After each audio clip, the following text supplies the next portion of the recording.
Where have Peter, Paul, and Mary gone? Long time passing. They went their separate ways for a while. Now they are back together, singing songs of their generation. Peter, Paul, and Mary started in the 60s when they were in their 20s. The hair on the heads of Peter and Paul is sparser now.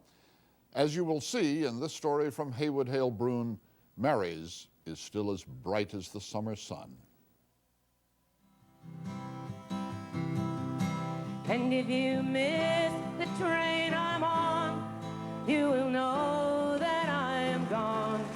You can hear the whistle blow 100 miles. I was a person who viewed folk music as a hobby.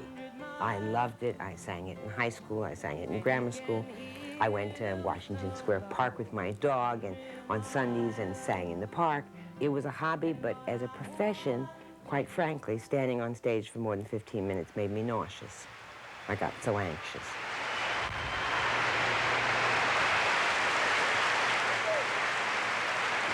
Anxiety was lessened by company, and Mary Travers moved into professional singing in the comforting clasp of the other two-thirds of a trio. We thought, we're three individual people, and we're going to make the group's name that, so that if anyone wanted to leave, you'd have to change the name of the group. Thus, the distinctive names of Mary Travers, Peter Yarrow, and Noel Paul Stookey were half-masked almost a quarter century ago into Peter, Paul, and Mary.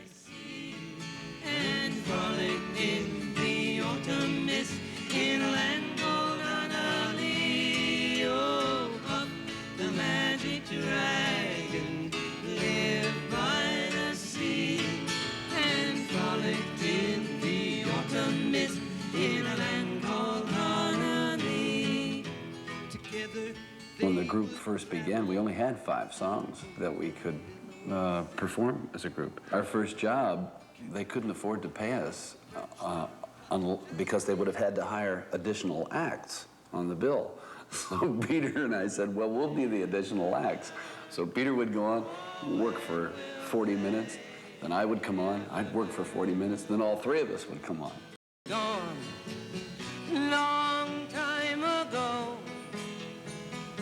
Where have all the soldiers gone? Gone to graveyards, everyone. Oh, when will they ever learn? Oh, when will they ever learn? Their voices joined in protest. They became leaders of the militant young in the marching 60s. It was not a conscious intention of the group to be social activists, but our role model, you see, was the Weavers, and who had clearly set out a form of an awareness of social problems and the ability to sing about them. And it was there, that music was right there at the right time with the right message, and we were in the thick of it. This land is yours, and I'm California. But to the New York Island, but from the Redwood Forest, but to the Gulf Stream waters, this land was made for you and me. As I went walking. In 1970, Paul spoke a word as powerful as freedom and broke up the trio. The word was home. I said, wait a minute. I don't want to be on the road. I have a wife, I have a child, I have a life that includes a family. So I announced, I think more to a shocked Mary than a shocked Peter, that I just couldn't travel anymore. For Mary Travers, the new life was that of the solo singer. Show me the country where bombs had to fall. Show me the ruins of buildings once so tall, and I'll show you a young At first it was frightening. Yes, it is lonesome because there's nobody to save you when you're in trouble. And I found my little niche of what I could do, what I felt I did well, and enjoyed what I did. You and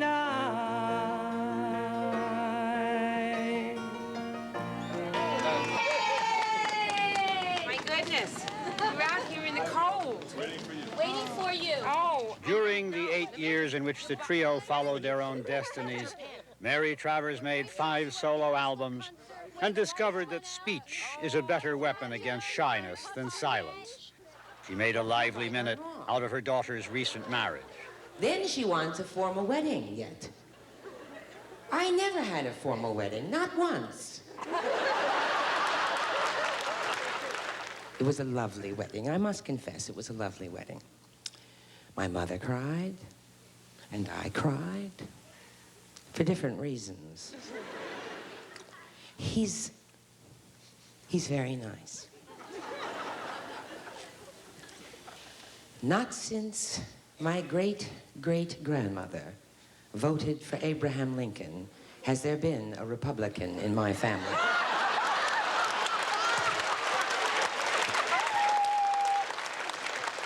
Have had 2 lives as a group. How are you different now from the way you were first? Well, we're much more gentle with each other, I can tell you that. We have discovered, I think one of the first things we discovered coming back together was we used to fight a lot. And we discovered in a time apart that each other's idiosyncratic behavior was not a plot to get the other person, that it was just an idiosyncratic behavior. The embers of old causes caught fire again in 1978. Peter, Paul, and Mary got together for an anti-nuclear rally. Their personalities were softer, but their convictions were as sharp as ever. They enjoyed the reunion, which now has lasted 6 years. I think we missed each other. We were ready to sing together again. And when we hit the stage, and 18,000 people that were there greeted us not with a sense of nostalgia and reminiscence, but to us at least, the feeling that we were needed now. I think that really moved us deeply and brought us back together again. And light one candle to bind us together with peace as the song in our heart. Don't let the light go out. It's lasting for so many. Peter, Paul, and Mary, with a less punishing schedule, still find an audience which remembers when. But perhaps because of the zest they never lost, they also have an audience which sees them as singing about the future.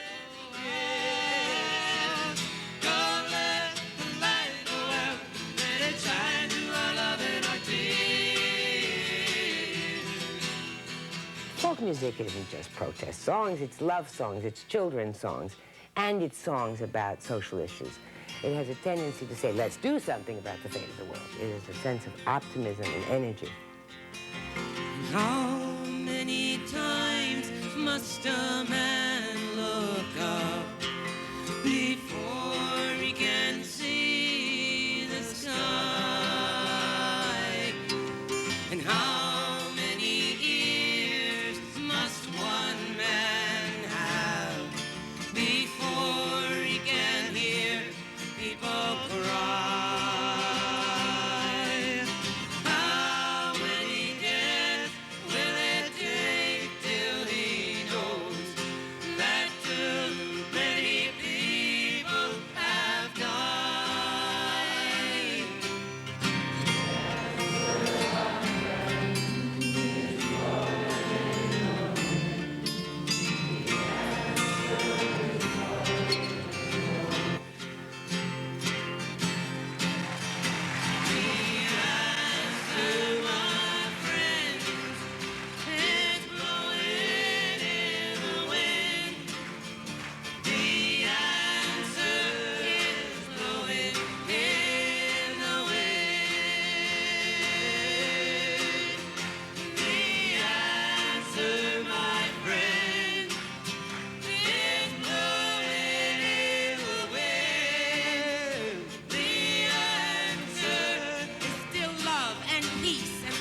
working for it together. And God bless you.